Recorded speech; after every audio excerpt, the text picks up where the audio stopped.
Welcome to Good Game, the show for gamers, by gamers. I'm Hex. And I'm Barjo, and we're back on Earth with a show full of games. That's right, we review the graphic novel turned movie turned game, Scott Pilgrim vs. the World. And we get made an offer that we couldn't refuse with Mafia II. All you need to do is stand behind me and look tough, right, Steve? We also head down to Melbourne for the Freeplay Independent Games Festival. But first, something a little different to tax your grey matter this week. Can you guess the name of the console that had this startup sound?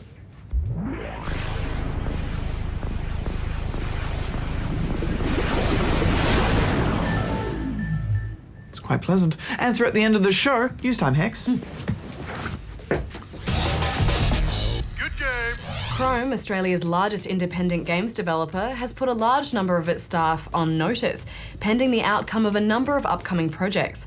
If new game projects don't come together, then there could be massive layoffs at Chrome Melbourne, and Chrome Adelaide could close altogether.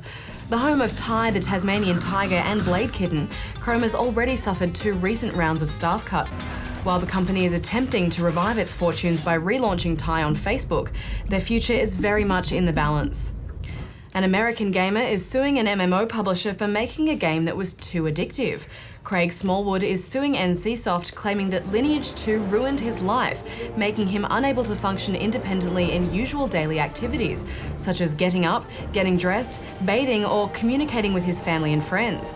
Mr. Smallwood claims to have played 20,000 hours of Lineage 2 between 2004 and 2009, and is suing the South Korean company for $3 million. Smallwood asserts that NCSoft was negligent for failing to adequately warn gamers of just how addictive Lineage 2 could be. He further claims that the resultant stress of his addiction led to a 3-week hospital stay and the need for ongoing therapy.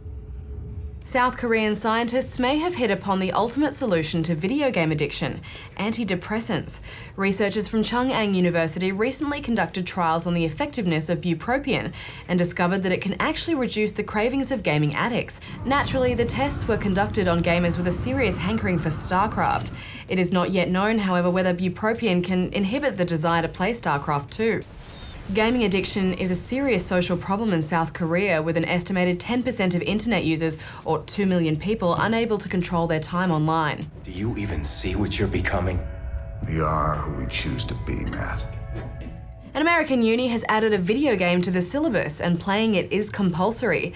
Founded in 1832, the prestigious Wabash College has introduced Enduring Questions, a subject that all new students must complete. Along with Gilgamesh, Hamlet, and Aristotle's Politics, freshmen must also play, complete, and analyze Valve's Portal. The Enrichment Center reminds you that the weighted companion cube will never threaten to stab you and, in fact, cannot speak. But while GLaDOS did her evil deeds for science, this course falls strictly into the category of liberal arts. By discussing the meaning and subtext of Portal, Wabash students will be learning more about the immutable conundrums of the human condition. We were both big fans of the graphic novel and the film, and now we've had the chance to play Scott Pilgrim vs. the World, the game, which carries along its retro theme with that face-smashing, side-scrolling beat-em-up action you'd hope for. If you've been living under a rock, Scott Pilgrim is a 20-something boy in love with the ever-changing, colourful-haired vixen Ramona Flowers. But in order to be with her, he must defeat her 7 evil exes. And each stage of the game follows along with the books and the film perfectly, ending with a mighty battle at the end of each level with the boyfriends.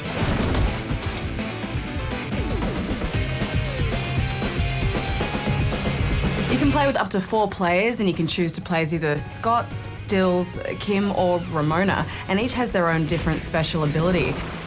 The art is so cool, Barjo. It's exactly what I hoped this game would look like, and each little pixelated character is designed so perfectly. Yeah, it's all inspired by games like Final Fight and Double Dragon, amongst others, and it really pays homage to these games in a truly wonderful way. It's really colourful and bright, and the characters bob back and forth when to launch into the action. And there's even kind of a pixely glitched out effect on the edges of the screen, as if the cartridge had too much dust in it, or sandwiches. Controls are simple to use, but it's all about combos and timing.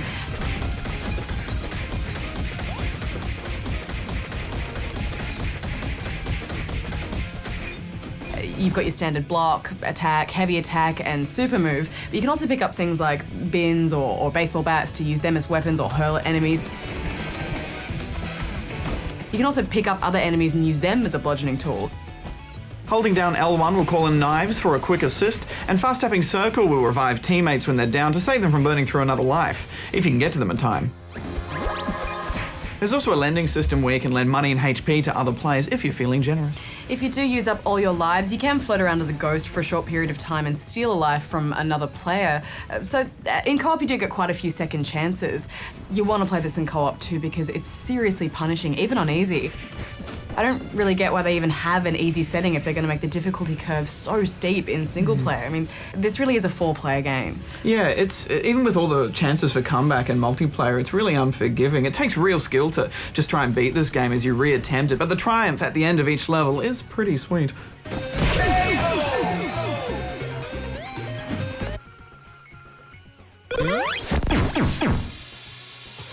It sucks there's no online though. I think that's been done deliberately though to keep it old school. You know, if you want to play this with friends, you've got to invite them over and squash up on the couch to try and beat this sucker. Yeah, but who has 4 PS3 controllers and who has 4 friends that'll come over to play this game? I do, I just got them to bring their own controllers. You're such a hermit. I'll stop being a hermit when outside starts being better than games. Fair enough. I have to say my initial experience of this game was a bit meh, but that all changed with 4-player multiplayer. You know, it's so much fun teaming up to take on each ex-boyfriend as a mega team.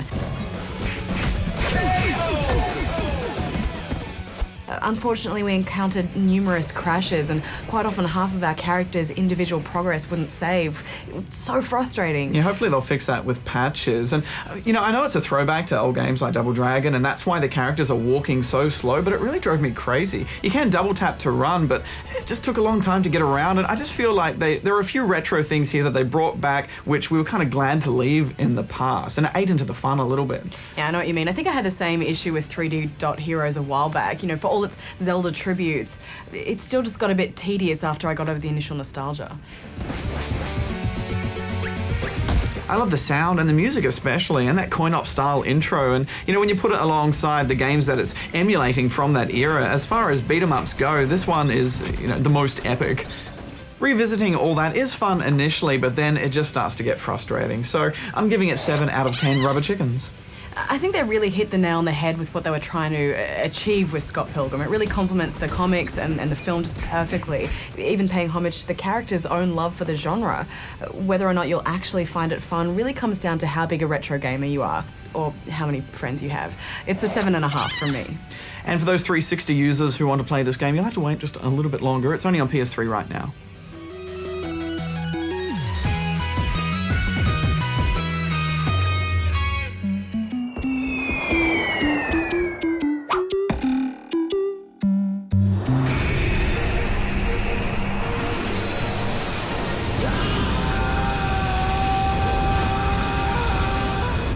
You know what, I've only finished one single Zelda game, and that was The Wind Waker.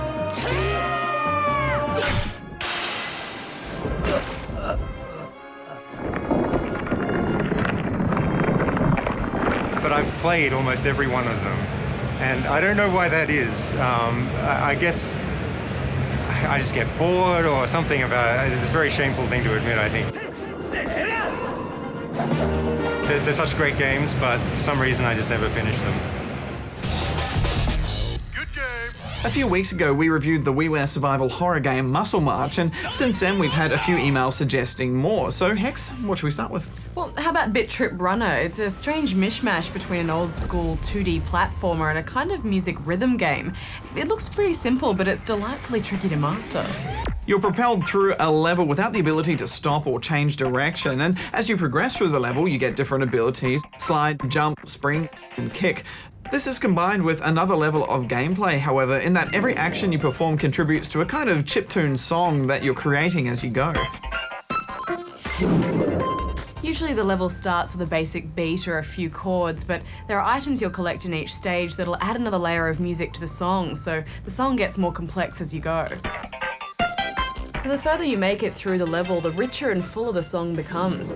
Your jumps and slides and so on will construct the musical accents, so getting through each level suddenly becomes less about memorizing the vision and more about remembering the notes and getting the rhythm down, as the song becomes more and more familiar with each attempt.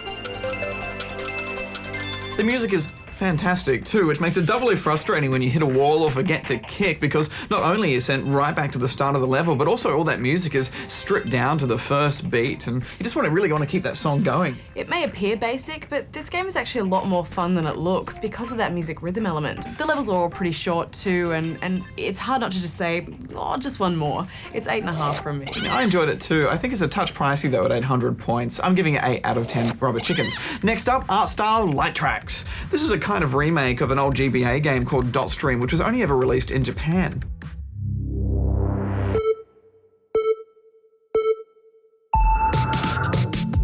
It's a racer of sorts. Think minimalist in a kind of Tron-like futuristic sort of way. Basically, you control a white line and a rainbow of lines, avoiding obstacles and trying to reach the finish line first.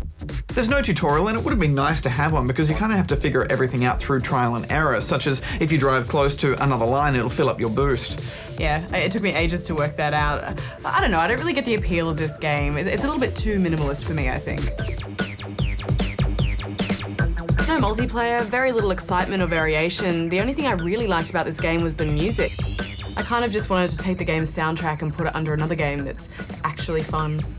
That's accurately harsh. What was that? It was like a... It was a roach tiger. There is strategy here in that you need to move around the track as little as possible to cover ground most efficiently, but you'll need to be able to do this while navigating obstacles, picking up boosts, and being smart about your positioning against the other lines. Definitely put an interesting spin on racing.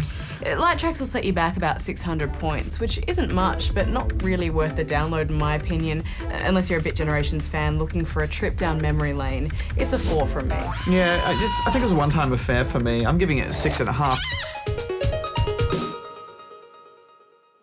Next up is a 2D real-time strategy game called Swords and Soldiers, which is also on PSN.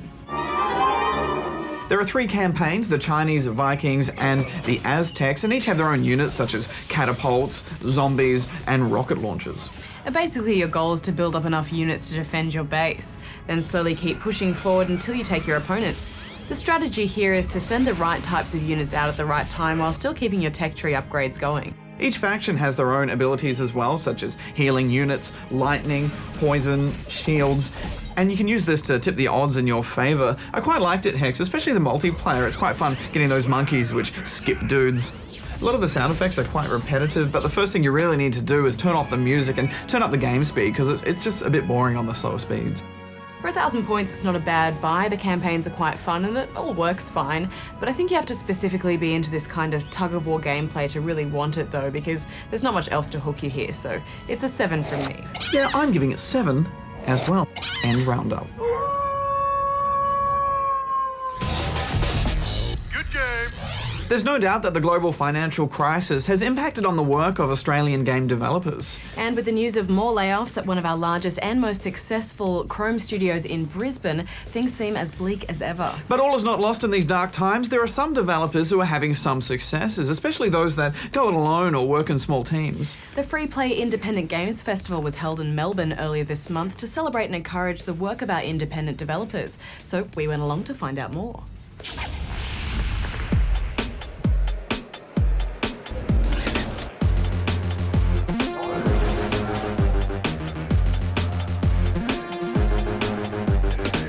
Freeplay is Australia's only independent games festival, and it focuses on the creative and the artistic process of making games rather than the consumer-centric side of things or rather than the biz dev side of things. Freeplay is designed to really to crack open people creatively, I think, to get them looking at more than just video games for inspiration. So that's why this year we have art directors, and we also have psychologists come along, and we have filmmakers and animators, so people who have different creative experiences, talking about how they work and how they interact with their own ideas. I guess a good example is Miyamoto, who gardens and plays the banjo, and that influences his game design philosophies, and we really want to do the same for local developers. So present them with things a little outside of their comfort zone that might spark something new or interesting in them. I'm an independent game developer, and the weird thing about that is that it's really not very well defined. The best definition I've ever come across is an independent game is a game that's not a normal mainstream game. And that's pretty much it. So I just make stuff. I'd previously been working in professional games development for around 8-year career. And I just had a game I really had to make, and so it just came time to cut the umbilical cord and go independent. I've made a game called ROM Check Fail, which is the least commercially viable game I've ever seen, because it steals characters from Space Invaders and Pac-Man and Mario and The Legend of Zelda and just kind of mashes them all together, which was a great fun thing to do, but I obviously haven't seen any money from that one. It's absolutely sustainable to work as an independent, but you have to work as hard as you would if you're working for a studio. It's really easy as an independent to put your dressing gown on, have a cup of coffee and snooze off at watching Oprah. If you do that, you'll never get anywhere. I've earned enough in the last year to put myself somewhere around minimum wage, so you can make some money. There are some people who've made ridiculously large amounts of money, so it can happen. And there are a lot of people who've made nothing at all. But then there are also people who choose to make nothing, so huge spectrum. It all boils down to a really simple idea of assuming that your game won't sell. Assume it's going to do 0 copies. That's your worst case scenario plan. And if that happens, then you plan for it. You were ready. You were like, okay, we did this for fun. We did it because we would learn. We would meet interesting people to do additional business deals with later. And even though it sold 0 copies, we still got a lot out of it. So over the past 5 years, we've seen a real shift in the creative possibilities of games, because technology has stopped being the limiting factor. There's so much middleware out there, things like Unity, things like Torque, things like the UDK, the Unreal Development Kit, and that means that you can just get in there and start making things.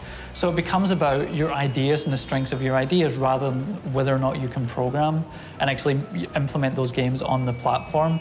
And once you start to make it a creatively driven industry, other people start to get interested, or people start to explore the themes of their lives in very personal ways. Like, perfect example is something like Braid, which is very much representative of Jonathan Blow's worldview, and games like Flower as well very much embody that. So once you take technology out of the equation, all you're left with is that creativity, and that's really what the independent spirit is. It's about what can I do that's cool, and what can I do that's artistic, and what can I do that somehow reflects me in ways. And I think that's what's most exciting about it, is we're seeing the birth of this new expressive form and this new expressive medium. I'm pretty excited that people are just coming up with new ideas about how games can work, and because they're not taking those ideas and then spending 5 years and $10 to $50 million making it, they're just putting in a week's worth of effort and just slamming something together. We're actually getting those ideas out quickly and really, really pushing forward the medium.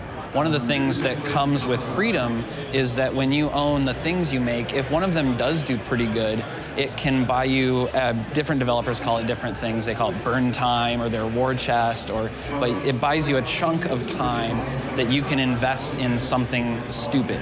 Like something that doesn't have an immediate commercial application, something that maybe is just sort of good karma for your company, or it's an interesting problem that you want to solve and that might lead to something, but it's not a safe commercial bet.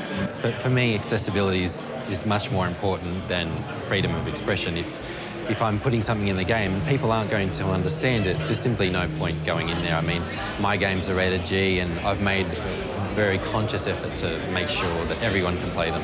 As an independent, I'm excited about everything. The market right now is just the most amazing I've ever seen it since I first saw a game and became passionately engaged with what games could be. We're seeing creators build just amazing and transformational stuff every day. The world of games at the moment is in this Cambrian explosion of creativity and newness, and I can't think of anywhere I would rather be. There will always be big AAA, multi-million-dollar productions, and they'll exist and people will pay for them. There will always be games that live in the middle that might be quite average or might be a licensed title that people will buy and studios will make, and there will always be people just making things and people making independent games and people who will buy them. So they not only can coexist but need to coexist.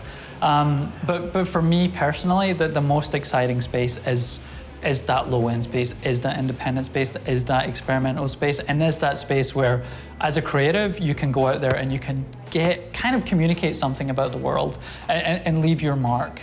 And I think because we're such a young industry and because we're such a young medium, there's a chance that you will. There's a chance that as a developer you will do something for the very first time. And I think that's really exciting.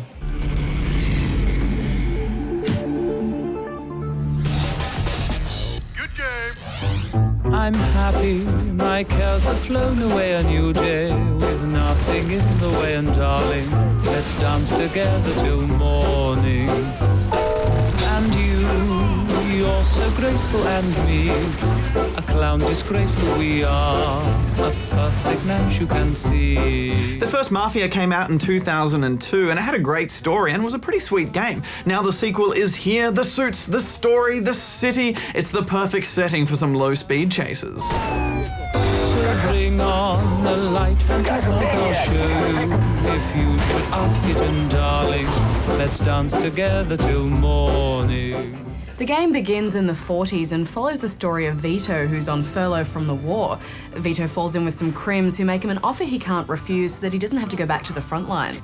Soon you're thrown into your usual mob jobs, heists, delivering packages, running cheap cigarettes until you can climb the ladder and start getting into more risky business such as drugs and hits. As you can see, this game is set in an open world, but it's a linear story. There's no side missions as such, you just follow the main plot. But I don't know, I didn't really mind that, Barjo. I think there's enough length in the game for it, and quite often the millions of side quests in open world games can get quite distracting. Yeah, I agree. I think 2K are really keen for people not to compare this to an open world game like Red Dead Redemption or Grand Theft Auto, because this is a single player action adventure game just set in an open world. But all the missions are structured just like any other open world game, so it's just natural to make those comparisons, I think.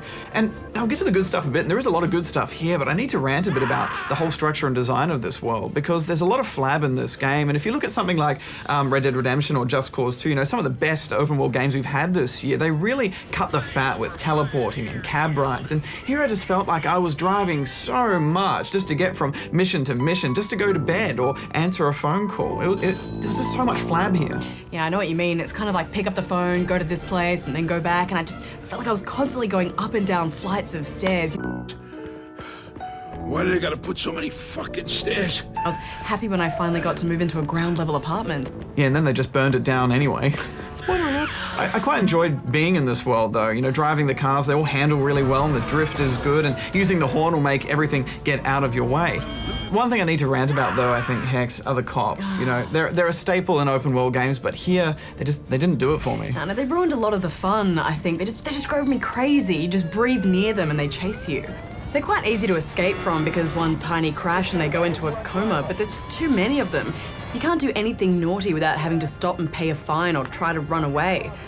Yeah, and then you have to change your car and change your clothes just so they'll leave you alone. It's relentless. Yeah, it doesn't make you feel like much of a mafia don when you have to drive around the place so carefully. Yeah, and this one time I was burying a dead body in this really intense scene, but the cops were chasing me on the way to the site, and then when the cutscene started, they just hung in the background with the sirens ablazing while I had this deep and meaningful body burial. Then when I came back, they were just gone, and the siren was still going, and the car was just sitting there.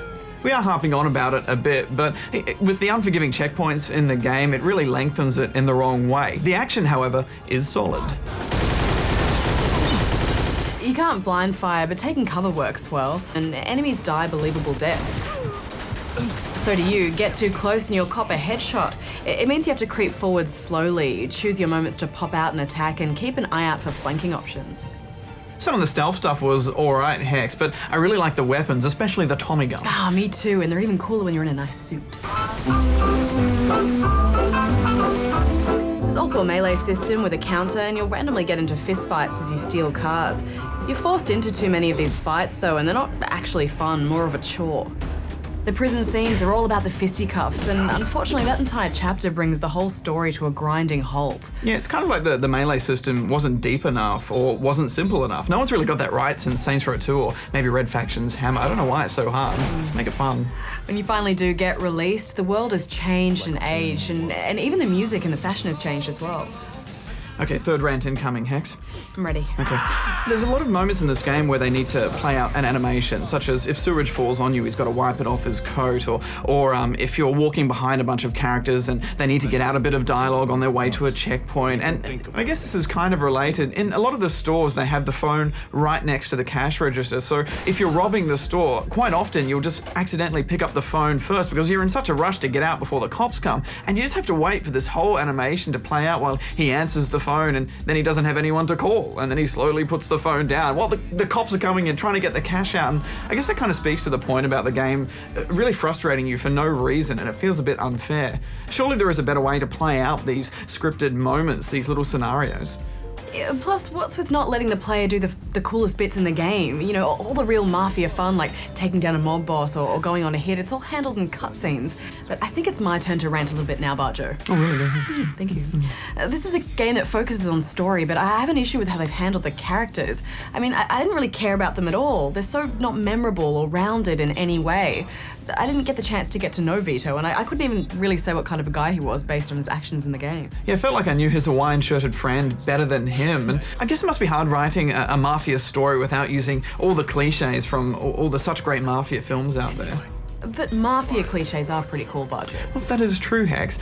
I guess looking back at this game, I really struggled to remember certain characters and can't remember their names or just the plot overall. And I guess if you look at something like Red Dead Redemption, for example, and this isn't about open world games, this is about story and characters.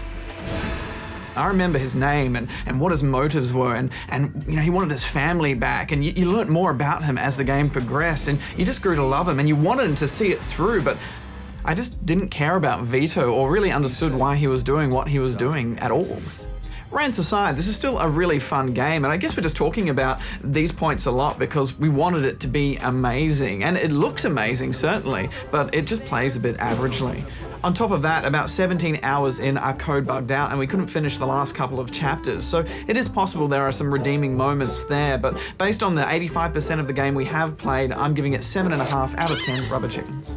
Look, there's nothing here that we haven't seen before, but I still think it deserves a little bit more than that, Barjo, because, well, the action was enough to pull me through. I quite enjoyed it. I'm gonna give it an 8.